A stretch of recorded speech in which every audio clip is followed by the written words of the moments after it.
Berdasarkan pembangunan wanita, keluarga dan masyarakat, istilah ibu tunggal didefinisikan sebagai wanita yang menjaga anak walaupun telah bercerai secara hidup atau mati. Hari ini dengan anda, saya akan berkongsikan bersama tetamu kita cabaran dan liku hidup sebagai seorang ibu tunggal. Bersama saya Sharon Kizia dalam Suara Wanita.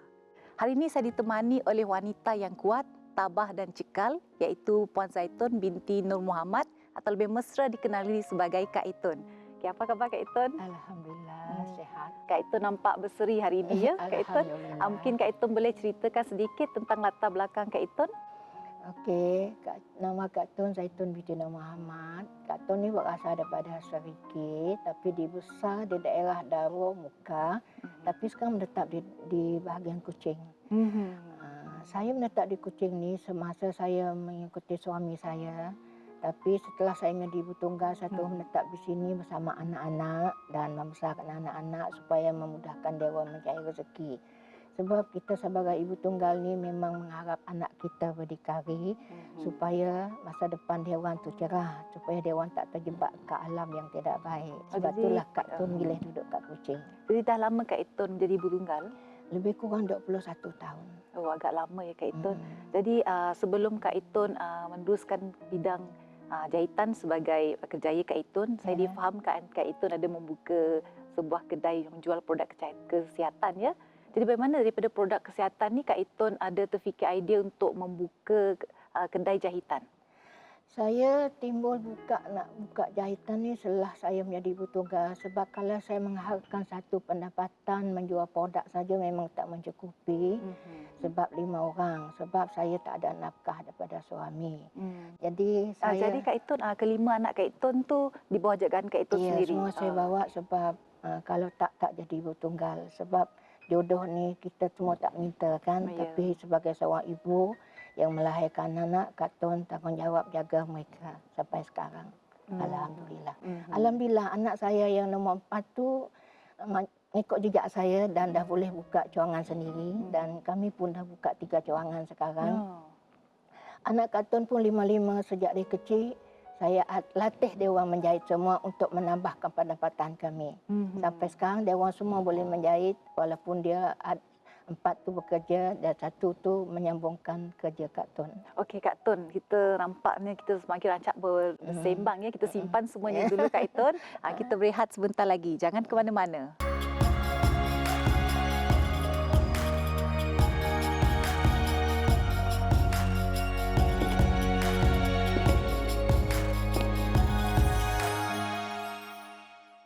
Bagi penonton yang tidak berpeluang menyertai kita pada awal sesi tadi, hari ini kita membincangkan topik sebagai cabaran ibu tunggal dan liku hidup sebagai seorang ibu tunggal.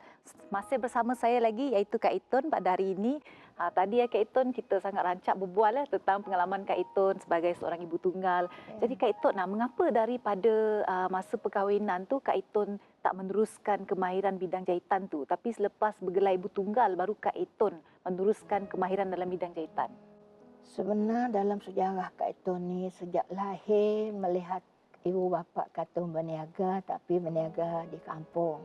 Sejak ilmu tu bila saya dah ikut suami, saya rasa bila sebagai seorang isteri sudah kan kita tak boleh nak tumpu sangat dengan berniaga. Saya fikir sebab saya nak jaga suami, saya fikir macam tu. Lepas tu saya tumpu dengan ya maaf Kak Itun, tapi pada ketika itu Kak Itun ada buat bisnes perniagaan menjual produk kecantikan. Saya pilih produk kecantikan tu seperti saya cakap tadi, saya dah didik dengan perniagaan kampung. Jadi bila sebagai seorang isteri saya ingat saya buat produk tu untuk saya berniaga sampingan sebagai seorang suri rumah tangga. Tapi bila dah menjadi seorang ibu tunggal, saya tak boleh mengharap dengan produk tu. Sebab tu saya terfikir saya harus menambahkan pendapatan saya. Terfikirlah saya mengapa saya tak buka kedai jahitan ataupun mengapa tak boleh buat tempahan baju. Sebab saya rasa bila saya duduk kat Kuching ni, tempahan baju sebab saya berjiran dengan orang buat baju juga. Mengapa saya tak buat tempahan baju? Saya bermula dengan saya beli satu mesin yang harga 300. Saya buat dengan upah saya pelawar ke orang RM10 je baju kurung masa. Murahnya. Untuk saya fikir daripada saya duduk menunggu pelanggan yang beli produk. Pada tahun berapa tu Kak Itun? Apa dia? Pada tahun berapa tu? Lebih RM10 kurang untuk 20 tahun sehelai. yang silam. Sejak saya buka jahitan ni sejak saya ibu tunggal. Bila saya mula ibu tunggal, kita sebagai ibu tunggal, alhamdulillah, sebab tu sekarang saya buka kelas jahitan terutama untuk ibu tunggal dan B40. Sebab saya merasa bila sebagai ibu tunggal, kalau kita pandai menjahit, walaupun kita sedih, walaupun kita menangis berpisah, kata orang, tak ada siapa nak berpisah. Jadi dalam kita sedih, kita pandai menjahit, kita ambil tempat, dalam kita sedih, kita boleh buat kerja. Jadi kita mengisikan masa lapang kita dengan penuh masa. Orang kata tu tempahan baju ni, ada pernah saya buka kelas, saya pernah buat kelas jahitan, pergi kampung ke kampung. Kalau satu kampung tu ada peserta 20 orang, saya akan pergi satu kampung tu buat latihan. Ketika itu mengadakan kelas jahitan lah. Ya, saya boleh pergi ke kawasan.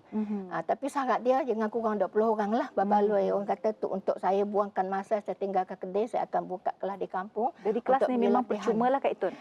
Ya, ikut. Kalau B40 saya pergi percuma. Kalau bukan B40 tu dia kena bayar lah. Sebab tapi bila saya offer untuk B40 atau ibu tunggal, pengalaman saya yang bukan B40 yang buat tawaran. Lebih ramai lah yang berminat lah. Offer nak belajar. Termasuk pelajar saya sekarang tu, kaki tangan kerjaan yang banyak offerkan diri nak belajar. Sebab dia dapat sampingan lah, pendapatan sampingan. Jadi sampai sekarang pun saya ingat kalau boleh suatu saya buka 3 cawangan. Cawangan yang baru tu adalah lebih untuk saya buat latihan nanti. Pada ibu tunggal tu kalau rasa nak belajar mungkin dia petang ataupun malam lepas kerja dia boleh belajar jahitan lah. Cara percuma menjahit supaya sebab kami memerlukan pekerja terutama hari perayaan. Memang tak menang tangan lah Kak Itun. Masa memang tak tidur orang kata. Sebab tu saya bersyukurlah anak saya tadi, saya cakap dia nombor 4 tu, malah bila hari raya anak-anak semua bantu. Jadi semua anak Kak Itun pandai menjahit lah. Saya didik semua anak saya semua menjahit. Dari kecil ke Dari kecil. Sebab daripada dia berjalan, merayau, balik sekolah, duduk kat kedai, saya latih dia menjahit daripada yang mesin yang senang, terutama mesin kecil-kecil tu. Sebab kita latih budak-budak ni, dia kecil kata orang. Saya latih dia orang tu, jangan dia, kalau kita tak latih, dia akan kacau mesin kita. Kita latih dia buat kerja, ada yang buat kancing, ada yang buat dengan mesin yang ringan tu, ada yang orang kata tu dengan mesin, dengan yang senang lah. Kita tak akan bagi dia yang susah, yang mudah. Yang orang kata tu asas kita bagi dia. Tapi alhamdulillah, yang saya cakap tadi, anak-anak saya tu sekarang boleh, malah saya sekarang dah beli satu bangunan, bukan bangunan lah, kira satu lot kedai untuk anak saya bertapak sekarang. Sebab saya tengok perkembangan dia boleh menyaingi saya dah. Tempahan harga dia pun lebih daripada saya dah. Daripada Kak Itun sendirilah. Alhamdulillah. Mungkin sebab dia masih muda, cita rasa dia mungkin mendepati golongan yang muda. Macam itulah. Jadi bagaimana Kak Itun mendapat inspirasi untuk menawarkan kelas jahitan percuma ni kepada golongan ibu tunggal B40? Sebab saya dah merasa jadi seorang ibu tunggal, kalau kita tak cukup pendapatan, terus terang Kak Tun cakap, saya mendapat seorang suami, kita terpaksa terima hakikat jugalah. Orang katakan, tak ada wanita kan yang nak suami yang tidak baik. Semua inginkan suami yang bertanggungjawab. Kita terpaksa terima hakikat, kata orang. Tapi kalau kita pandai menjahit, pengalaman saya itu sebab timbul idea tu, saya nak sebagai suri rumah ke, ibu tunggal ke, kalau dia pandai menjahit, insya-Allah suami kita tak cukup pendapatan, kita dah ada pendapatan sendiri. Terutama ibu tunggal. Kalau ibu tunggal, dia ada kerja lain pun, dia boleh balik malam daripada belum tidur tu, belum ada kerja lain di rumah. Saya ingat pernah saya didasarkan, saya dulu pernah ikut persatuan, Datuk Ramli nama dia, Presiden Persatuan, dia kata, kalau kita nak berjaya, kita kena tidur 2 jam je satu hari. Kalau kita nak berjaya. Dia katakan, saya terfikir begitu. Saya seorang ibu tunggal, saya kena bekerja keras. Memang masa tu bila saya sejak ibu tunggal, saya boleh katakan tidur 2 jam. Tidur dalam pukul 12, pukul 1, pukul 3 kena bangun, kita kena sediakan baju tu untuk jahitan pekerja kita. Dan nak hantar anak lagi, nak ambil anak lagi. Nak hantar anak ke sekolah, nak ambil anak. Jadi cara saya dulu, saya ambil tempahan tu, saya lebih mengunting. Dan pekerja kebanyakan di rumah. Tapi sekarang saya offer kepada ibu tunggal tadi sebab saya rasa kalau dia boleh menjahit, kami boleh bagi dia kerja di rumah. kalau saya dah kenal siapa masuk di mana tempat dia, kalau Ya. dia memang nak buat pendapatan tambahan, saya boleh bagi dia peluang buat jahitan di rumah. Itu timbul saya nak buka kelas tu sebab saya nak pekerja tu pandai menjahit, lepas tu buatlah kerja di rumah untuk menambahkan pendapatan, terutama B40 tu. Sebab kita rasa tak sunyi. Baik sebagai seorang isteri, suami kita kerja, kita boleh buat jahitan kat rumah, kita tak borong tunggu suami kita balik sebab kadang kita tahu kerja sekarang ni jalan jam. Yang B40 saya bagi istimewa macam ni apa sebab kalau suami dia kerja balik malam, kalau dia pandai menjahit sambil menunggu suami kan dia boleh menjahit. Tak payah dia risau suami pergi kerja tu. Jadi apa lagi kalau ibu tunggal? Kalau ibu tunggal, kalau dia pandai menjahit, masa dia tak akan kosong. Jadi setiap gerak, setiap minit mendapat rezeki. InsyaAllah. Okey, kita simpan dulu Kak Tun. Kita rehat sebentar. Jangan ke mana-mana.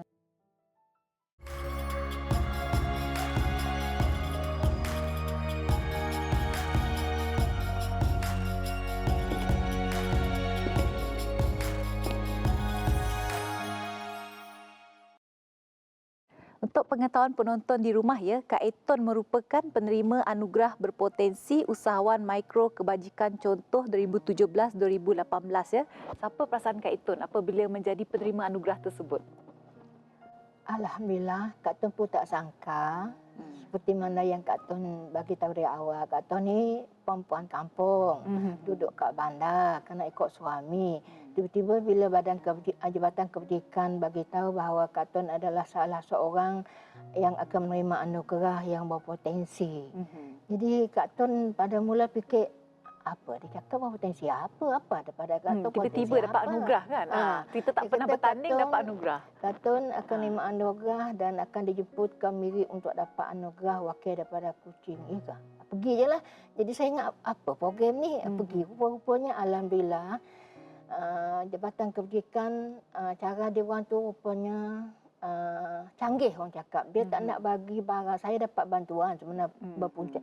Saya dapat bantuan daripada Badan Kebajikan, bantuan alat mesin supaya Jabatan Kebajikan buat macam tu supaya bila kita dapat barang bantuan supaya kita jangan simpan barang tu tepi rumah. Jadi macam mana Kak Eton tahu Jabatan Kebajikan menawarkan bantuan kepada ibu-ibu tunggal? Sebab saya masih mensekolahkan anak, masa tu ada 2 lagi sekolah, saya dapat bantuan daripada Kebajikan untuk bantuan sekolah kanak-kanak tu. Jadi bila saya salah seorang yang dapat bantuan, dia kata yang ada bakat berniaga akan dibagi bantuan lagi supaya meneruskan bakat dia. Contoh kalau Kak Tun dalam jahitan akan diberi apa yang Kak Tun nak. Saya cakap saya ni bahagian jahitan. Jadi dia kata okey, mesin apa yang Kak Tun nak? Saya ceritalah. Jadi alhamdulillah dia orang bagi mesin dekat Kak Tun. Lepas tu bila saya teruskan bahagian jahitan saya tu, rupa-rupa bahagian Jabatan Kebajikan dipantau kita dari belakang. Bila dipantau, berarti dia mahu kita yang dapat bantuan tu supaya jangan diam diri. Jangan barang tu jangan jadi hiasan. Jangan jadi hiasan ataupun ambil peluang dapat bantuan saja. Alhamdulillah Kak Tun dapat bantuan tu, teruskan. Dia orang pantau, dia bukan pantau tengok je. Dia nak tengok akaun kita betul tak duit tu adalah akaun kita. Betul. Tapi alhamdulillah Kak Tun buktikan, alhamdulillah. Kak Tun dia kata dapat anugerah, dari situlah Kak Tun rasa berterima kasih juga kepada Jabatan Kebajikan, termasuk SMA, SEDC. Kami memang sejak saya jadi ibu tunggal, saya dapat bantuan daripada kerajaan, alat-alat mesin. Saya memang perlu bantuan kerana apa? Nak mengembangkan, terutama sekarang seperti saya cakap nak bantu ibu tunggal yang perlu alat yang nak meneruskan hidupan dia. Kita berdasarkan harus bersyukur. Kemahiran lah, kemahiran.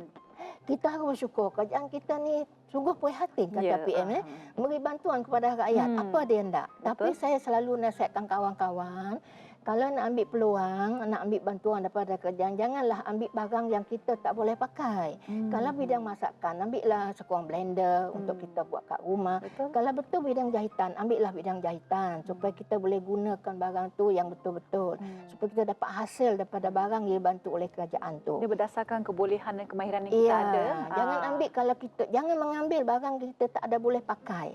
Sebab tujuan kerajaan adalah untuk bantukan kita supaya kita boleh menambah pendapatan. Boleh mengembangkan Bukan untuk potensi kita hiasan. sendiri. Iya. Sebab tu kakak bersyukur, termasuk sekarang seperti yang saya cerita tadi, anak saya dah meneruskan dan dia pun dapat bantuan pada SME, bantuan mesin juga, termasuk ACDC.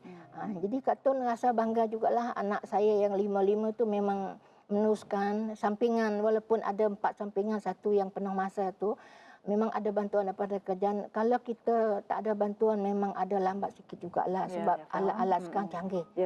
Jadi Dan kosnya pun agak tinggi ke itu. Ya, sebab pelanggan kita tu kalau dah duduk bandar ni memang orang canggih orang kata.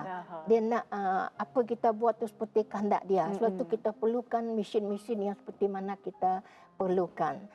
Itu yang saya nasihat kawan-kawan, ambillah barang yang kita betul-betul perlu supaya kita boleh menggunakan barang tu untuk kita ambilkan pendapatan untuk kita meneruskan kehidupan kita. Walaupun Kak Tun ni dah berusia 62 tahun, pelanggan Kak Tun tu masih tak putus-putus. Sebab itulah saya nak buka kelas tu supaya bagilah ilmu tu kepada yang benar-benar memerlu supaya dia orang rasa pendapatan dia orang tu tak putus.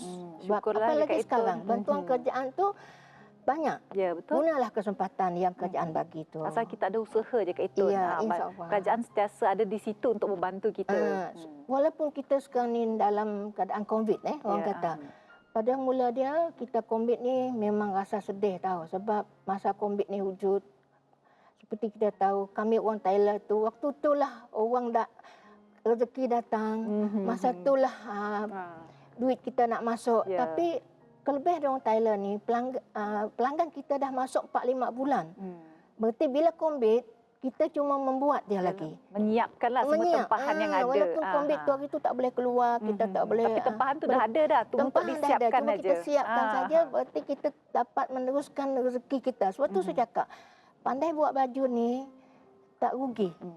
Memang boleh hiduplah kata secara ringkasnya. Baik seorang suri rumah tangga ataupun seorang pakai tangan kerajaan. Orang kata tu sekarang ni harga baju mahal. Jangan dia orang kata nanti mahal betul lah harga tailor sekarang. Cuba belajar. Tapi semangat kata tu saya nak mendapatkan rezeki, sekarang nak bantu anak-anak. Bukan saya, orang kata tu nak bantu maksud dia supaya dia tak menanggung saya sebagai ibu. Kalau saya tak kerja, dia orang kena tanggung ibu dia tak bekerja. Jadi saya fikir bertawakal. Harap COVID tu tak akan menghampiri kita dengan harap pelanggan tu adalah orang tak COVID. Bebas COVID lah. Ya, bebas COVID. Tapi alhamdulillah walaupun masa COVID ni memang rezeki tu, orang kata pendapatan bila COVID di masih dan kita dah boleh beroperasi, cakap tu teranglah 50% pendapatan tu hilang. Tapi kita tak khawatir, tapi bantuan kerajaan ada. Berarti ada gantian tu. Rezeki kita ni kurang. Kita bersyukur daripada sudut yang lain lah. Dia bagi duit dengan kita untuk gantian, untuk cover lesen kita, untuk sewa dengan bantuan pendapatan kita berkurang tu dibagi bantuan kita. Jadi kalau kita kira balik, buat campur 2 tu 4, 2 kali 5, orang kata lebih kurang macam tu lah patah orang tu. Tak terkesan sangatlah bagi Kak Itun. Bagi saya tak terkesan lah sebab mungkin pertama kena anak-anak saya dah besar dan mungkin bidang yang saya buat ni orang kata tu mungkin pelanggan tu menganggap kita ni bersih COVID lah. Sebab kita duduk di rumah saja. Duduk di rumah kita bukan orang. pergi sana sini tapi kita kena macam saya berdepan di kedai kita kena perhati jugalah. Kita kena kerjasama kita dengan langkah-langkah keselamatan lah. Kita kena tengok juga pelanggan tu jugalah. Kalau dia nampak lain kita memang pandai-pandailah kita cari jalan jugalah. Kita memang kena kita jaga diri sendiri jugalah. Kita jaga kita jugalah. InsyaAllah kita bertawakal. Walaupun COVID kita jangan putus asa. Kita teruskan usaha kita. Kita usaha di cara yang lain lah. Cara cuma yang kita tu terus terang Kak Tun cakap. Memanglah tak boleh jauh. Tak boleh dekat pun kata. Tapi kita tak bolehlah sentuh dia. Kita kena guna inisiatif kita. Macam kita ambil. Janganlah kita tersentuh badan dia. Dia pun tak boleh sentuh kita. Kita gunakan inisiatif kita juga. Faham tak tu? Tapi berdasarkan pengalaman Kak Itun tu saya rasa tak sukar lah Kak Itun. Ini musim COVID saya cakap dia kena hati-hati Saya cakap dia awak tak boleh sentuh saya tak boleh sentuh. Tapi kita dia dah macam melanggar undang-undang jarak dah dekat, tapi kita bertawakal. Anggap kita ni berusaha, anggap kita tak ada konflik. Saya cakap, dia anggap macam tu lah. Jadi kita tak boleh lah bersentuhan kerjasama dengan pelanggan juga. Pelanggan pun kena kerjasama juga. Kita tak boleh bersentuhan. Itu pengalaman saya jadi tukang jahit lah masa COVID ni. Kita kalau saya nak menunggu, tak ada COVID, baru saya boleh buka, baru saya, walaupun Dr. Isan kata jarak 1 meter, memang kita dah melanggar undang-undang. Tapi kita kena pandai-pandailah berdepan dengan masyarakat tu untuk mendapatkan rezeki semasa COVID ni. Jadi Kak Tun pun waktu COVID ni kan kita dibenarkan buat mask sendiri. Jadi Kak Tun ada ambil sebarang tempahan untuk menghasilkan mask muka? Yang itu saya buat sampingan dia sebab tempahan baju sampai sekarang ni tak habis-habis. Oh, masih masuklah Kak Tun. Cuma idea tu kalau pelanggan akan datang ni mungkin dia nak satu set tu. Itu idea tu lah, nak sepasang dengan baju. Sebab saya tengok orang suka dengan sepasang untuk hiasan. Dia orang cakap untuk, tapi memang mas yang seperti 3 layar tu yang disarankan lah. Ya. Tapi demi pelanggan nak, kita boleh buat lah untuk sepasangan baju dia. Mesti nampak menarik lah satu set lah. So Kak Tun, bukan semualah tapi segelintir masyarakat dia memandang serong terhadap status ibu tunggal ni. Jadi pengalaman Kak Tun sendiri, pernah tak mengalami orang kurang menyenangi kehadiran Kak Tun sebagai ibu tunggal? Bila soalan yang itu pada mula sekira 20 tahun silam, pada mula memang begitulah tanggapan, terutama suri-suri rumah. Suri rumah lah menganggap ibu tunggal ni mungkin dia orang anggap mengharap, macam mana, mengharap daripada suami orang. Macam nak merampas lah. Dia bukan merampas, dia anggap kita ni mendapat rezeki daripada suami dia orang. Jadi pengalaman saya, sebab itulah saya ni tadi kita cakap mengapa saya buka idea nak buka kelas jahitan. Kita kalau ada ilmu, kita tak mengharap dari siapa-siapa. Maksud dia bukan pada siapa-siapa. Maksud kita ada rezeki.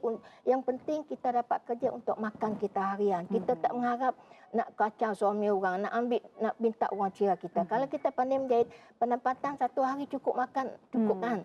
Yang kita cari untuk makan. Ya, betul. Sebab tu saya cakap, pandangan seorang isteri menganggap ibu tunggal ni serong, itu mungkin anggapan saja. Tapi kita jangan takut. Kalau kita bukan seorang mengganggu rumah tangga orang, berani kena benang. Tadi kita tak perlu nak terasa lah Kak Tun. Tak payah takut. Kalau niat kita betul nak bekerja, kita sebagai ibu tunggal, kita kena bila keluar, kita menjadi seorang suami.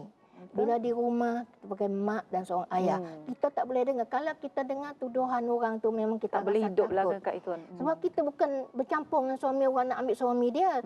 Kita dah merasa suami kita ni tak bertanggungjawab. Contoh dia kan jadi ibu tunggal. Jadi kita fahamlah perasaan seorang isteri yang lain. Kita perasaan sebagai seorang isteri, dan kita pernah merasa seorang isteri kata yang hancur wanita, yang menghancur wanita. Jadi kita bercampur pun tak kira suami orang ke bujang ke, kita kena bercampur sebab kita berniaga. Betul. Kita nak pelanggan. Apalagi tadi kita cakap saya jual produk. Saya kenalkan suami dia, saya nak jual produk untuk suami dia dengan isteri dia. Kak Tun, nampaknya kita terlalu rancak berborak ni sampai tak sedar masa dah berlalu Kak Tun. Nampaknya kita dah sampai ke penghujung rancangan, dan sedikit pesanan buat ibu tunggal di luar sana Kak Tun. Kak Tun nasihat kepada ibu tunggal, carilah ilmu, jangan takut mencari ilmu untuk masa depan kita sebagai ibu tunggal. Ilmu yang paling senang, pengalaman saya duduk kat bandar, belajarlah menjahit. Sebab menjahit ni boleh dibuat kerja bila-bila waktu. Malah duduk di bandar ni, kalau kita pandai menjahit, tukang jahit memang memerlukan tukang jahit. Supaya kita dapat rezeki harian. Kita taklah terlalu mengharap dengan bantuan orang ataupun daripada kerajaan. Kita tak nak menyalahkan kerajaan, tak boleh bantu, tak cukup. Bukan seorang rakyat nak jaga, beribu. Macam mana rasa kita sebagai ibu tunggal, anak 5, sakit kepala 5, apalagi kerajaan nak jaga berpuluh-puluh ribu orang. Jadi kita buatlah kerja sendiri, carilah ilmu supaya kita boleh berdikari sebagai ibu tunggal. Kak Tun. Kepada wanita di luar sana, anda perlu menerokai bakat yang ada pada diri anda dan mengasah ia agar dia menjadi kemahiran yang bernilai bagi anda. Sehingga kita bertemu lagi dalam siaran dan pada waktu yang sama. Saya Sharon Kizia dari Suara Wanita. Jumpa lagi.